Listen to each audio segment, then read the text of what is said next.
다들 아시는 원단에 대해서 잠깐 설명을 드릴게요. 원단이랑 저희 제작 방법의 타사 대비 장점. 지금 이 원단은 우리가 소위 말하는 큐벤 파이버 원단이거든요. 원래는 그 미국에 있는 큐빅 테크놀로지라는 회사에서 그 세일링 클로스라고 하죠. 요트 돛 원단으로 개발된 원단인데, 이게 2000년도 초중반쯤부터 해가지고 미국에 있는 아웃도어 업체들에서 최초로 아웃도어용 원단으로 용도를 바꿔서 적용을 시켜서 지금에 이르렀습니다. 근데 현존하는 무게 대비 강도가 가장 중요한 건 포인트가 무게거든요. 이거보다 더 강도가 강한 원단도 있지만 이만큼 가벼우면서 이 강도를 내는 원단은 아직까지는 없습니다. 무게 대비 강도 면에서는 현존하는 원단 중에서 제일 경량이고 강한 원단이라고 할 수 있고요. 외국 같은 경우에는 원단의 스펙을 그 길이를 야드를 쓰기 때문에, 그러니까 제곱 야드라고 하면 센치로 환산을 하면은 92cm 정도로 보시면 돼요. 제곱 야드당 0.7온즈 0.7온즈라고 하면은 그람으로 환산을 하자면은 26g 정도? 그러니까 상당히 경량이죠. 저희가 일반적으로 아웃도어 원단으로 흔히들 쓰고 있는 실라일론이라고 하는 원단 같은 경우에는 제곱 야드당 거의 이 원단의 2배, 50g 정도 나가는 거니까 강도는 훨씬 더 강한데, 일반적으로 쓰고 있는 힐레베르그나 이런 데 쓰고 있는 실리콘 코팅되어 있는 원단에 비해서 무게는 반으로 줄어들었다고 보시면 되고요.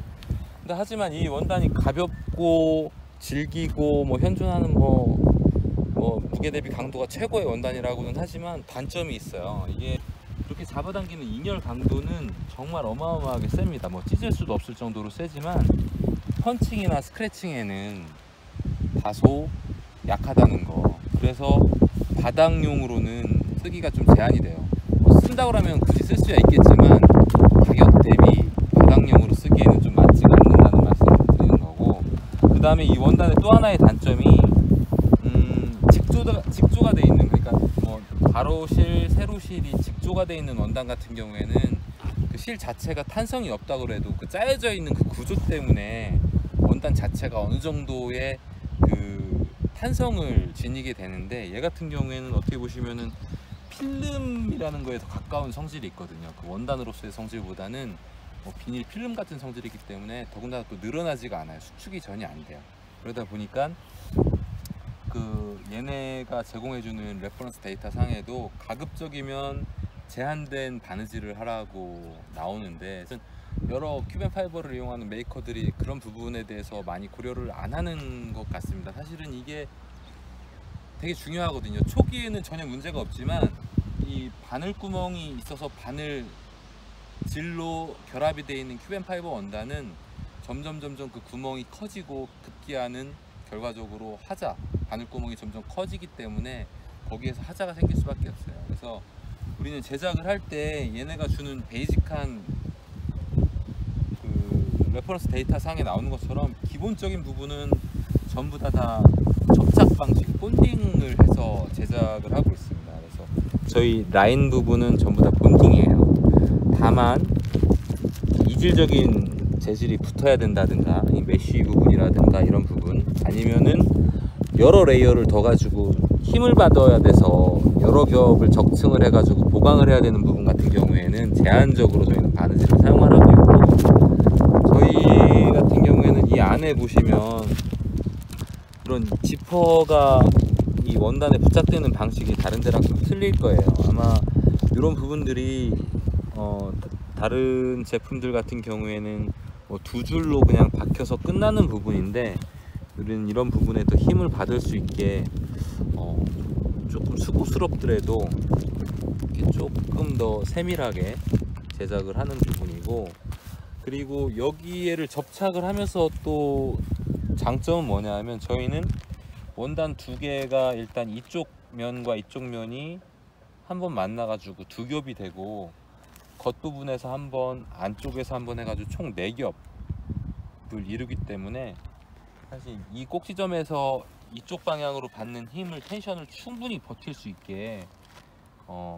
다중 레이어라고 표현을 해야 될까요? 여러 층으로 적층을 했다고 보시면 정확할 텐데 이쪽 측면에서 오는 힘도 버틸 수 있게 하면서 가장 중요한 이 리지 라인 부분에 바닥으로 당겨지는 힘도 충분히 버틸 수 있게 접착 방식을 사용을 하고 있고 이런 다른 재질이 붙는 이런 뭐 지퍼라든가 웨빙이라든가 적층을 해서 보강을 해야 되는 그런 부분을 제외하고는 기본적으로 저희 제품은 100% 큐벤파이버 제품 같은 경우에는 접착을 해서 제작을 하는 방법을 쓰고 있습니다. 지금 이 옆에 영어로 영어 잘 못하지만 리인포스먼트 보강이라고 패치를 붙이는 부분인데 여기에서 그 부분이 자주 나오고 있어요. 힘을 받기 위해서 이 뒤에는 0.7온츠 큐벤 메인 원단이고 보강을 하기 위해서 이 겉면에 1.43온즈 큐벤 파이버 원단이 원형으로 패칭이 되어 있고 이 안쪽에서도 똑같이 1.43온즈 원단이 패칭이 되어 있고 이 루프를 만드는 이 고리 부분도 사실은 큐벤 파이버를 접어서 만든 웨빙이거든요. 그래서 이런 부분이 접착이 되는 부분, 박혀야 되는 부분에만 제한적으로 바느질이 들어가고 있습니다. 이 부분을 좀 설명을 드리자면 이 바닥에는 지금 이 바닥면에서 지퍼가 연결돼 가지고 이 텐션이 깨지게 되면 형태가 죽기 때문에 텐션을 잡아주어서 조정을 할 수 있는 용도로 여기에 지금 웨빙이 하나 들어가서 그거를 지지를 해주는 역할을 하고 있습니다. 그리고 이 실내를 보시면 저희 탄토 같은 경우에는 벤틸레이션이 두 개가 있어요. 두 개가 있는데 이 벤틸레이션 위치는 이 지퍼보다 이 빗물이 굳이 지퍼에 어떤 특정한 추가 조치를 안 해도 빗물을 커버할 수 있게 지퍼가 벤틸레이션 안쪽까지 들어가 있는 디자인이고 그렇기 때문에 이 안에 실제로 벤트가 되는 면적은 전면부보다 후면부가 더 큽니다. 그래서 한번 안에를 한번 볼게요.